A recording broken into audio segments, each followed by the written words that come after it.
suas Bíblias, no Salmo de número 51, até o versículo 4, que diz: tem misericórdia de mim, ó Deus, segundo a tua benignidade. Apaga as minhas transgressões, segundo a multidão das tuas misericórdias. Lava-me completamente da minha iniquidade e purifica-me do meu pecado, porque eu conheço as minhas transgressões e o meu pecado está sempre diante de mim.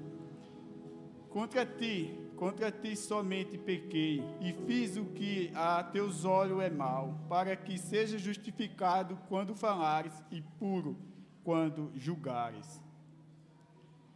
Nós vemos aqui, irmão, umas palavras que, quando Davi cometeu o seu erro, adultério, se não me falha a memória, é 2 Samuel, capítulo 12, onde diz a história que diz a Bíblia, que ele estava no palácio real, enquanto os soldados estavam em uma guerra, onde estava Urias e também estava Joabe, onde o rei deveria estar também na frente da batalha. A Bíblia diz que ele estava no palácio real, folgando, talvez descansando, gozando, tranquilo, e de acordo com a parábola do profeta Natã, diz que teve nesse lugar um viajante, e esse viajante, onde conduziu, pode ser a mente de Davi. Então, Davi mandou buscar essa mulher. A Bíblia diz que ela era bonita, Betseba. E ali onde ele não vigiou e cometeu esse pecado, esse adultério, cometeu um homicida, e por causa desta situação, onde ele também teve um filho morto, ou seja, Deus perdoou ele, porque tirou também a vida do filho dele. Uma vida pagou com outra vida, mas a espada continuou na casa dele. É por isso que nós continuaremos em 2 Samuel, nós vemos que quando os soldados Joabe foi pelejar contra o mancebo, contra o teu próprio filho de Davi, então ele fala para aquele jovem: não mate o mancebo. Mas Joabe cometeu esse erro e matou. Joabe não entendeu o choro de Davi naquele momento, o choro, a dor, porque Davi sabia que ele era o errado, que ele cometeu o erro. Esse ato estava tudo acontecendo por causa dele. Então nós vemos aqui em Salmo 51 as palavras de arrependimento dele. Em Salmo 51:10 ele fala: cria em mim, ó Deus, um coração puro e renova dentro de mim um espírito reto ou inabalável. Davi achava, irmão, que ele poderia cometer esse pecado e não ficar impune, porque ele era rei, era respeitado, era um líder. Ele achava que estava fazendo isso oculto, tanto aos homens como a Deus. No Salmo 139 ele diz: ó Senhor, sonda-me, tu me sondaste e conheces os meus pensamentos. Tu conheces o meu deitar e o meu levantar, de longe entende os meus pensamentos. Seca o meu andar e o meu deitar, e conhece todos os meus caminhos. Sem que haja uma palavra em minha boca, ó Senhor, tu o conheces. Veja, irmão, no Salmo 139, no versículo 7, ele fala: para onde irei do teu espírito, ou para onde me ausentarei, ou me esconderei da tua face? Se subir ao céu, ali tu estás. E essas palavras, irmão, se nós continuarmos lendo, nós vemos que não há como esconder de Deus. Todos até fazem um comentário que nós temos um psicólogo que diz: Senhor, vem sobre mim. Nós temos um costume de orar assim, mas Deus está em todos os lugares.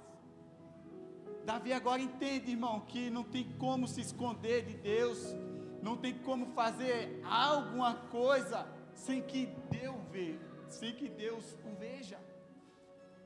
Esse 139, esse número de 139 me chama a atenção também, os 2 versículos últimos.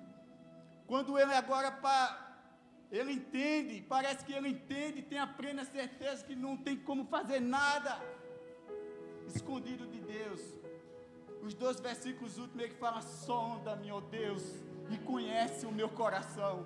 Prova-me e conhece os meus pensamentos. Vê se há em mim algum caminho mau e guia-me no caminho da eternidade. Aleluia! Veja, irmão, será que nós temos como essa convicção de orar para que Deus possa nos provar, que Ele possa conhecer os nossos pensamentos? Será que os nossos pensamentos é puro, é santo, agrada a Deus?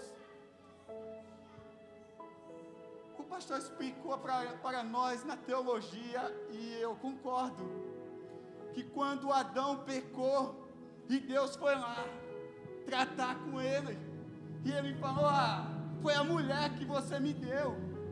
Como ele está dizendo, por causa de você que me deu essa mulher. Mas Davi não, irmão. Davi falou para Natã: eu pequei contra Deus. E nós vemos um arrependimento verdadeiro, irmão. Verdadeiro, irmão. Não é um remorso. Sem dúvida alguma, irmão, se nós mantiver esse arrependimento, Deus virá sobre nós sem dúvida alguma, irmão. Sem dúvida alguma. Porque dias atrás, 1 ano aproximadamente, eu orei a Deus antes de pregar em um lugar, e eu falei: Senhor, porque eu não vejo mais crianças chorar. Mesmo sem querer ir pregar, me levaram no meio do mato em uma igreja, eu vi, Deus mostrou que era possível. Mas precisa, irmão, nós se prostrar diante de Deus e se arrepender dos nossos pecados. Porque a igreja moderna de hoje, irmão, é como Adão, tem desculpa para tudo, irmão. Eu tenho a minha, vocês têm a sua, todos têm a sua. Cada um vai dizer: foi por isso, foi por aquilo. Mas diante de Deus, irmão, naquele grande dia, não haverá justificativa. Não haverá, irmão. Eu fico pensando um homem como Davi, que Deus não quis que ele construísse o templo, porque ele derramou muito sangue perante Deus. Mas um homem que a Bíblia diz, irmão, que foi um homem segundo o coração de Deus. Mas por que isso? Porque ele tinha um arrependimento, irmão. Ele se arrependia do seu ato pecaminoso, irmão. Ele sempre clamava a Deus, como ele clama: Senhor, torna-me a me dar a alegria da tua salvação. Que Deus nos ajude, irmão. Que Deus nos ajude, para que todos os dias, irmão, todos os dias nós vamos estar perante Ele, pedindo perdão, se humilhando diante dEle. Que Deus nos ajude, irmão. Em nome de Jesus Cristo, eu agradeço a oportunidade.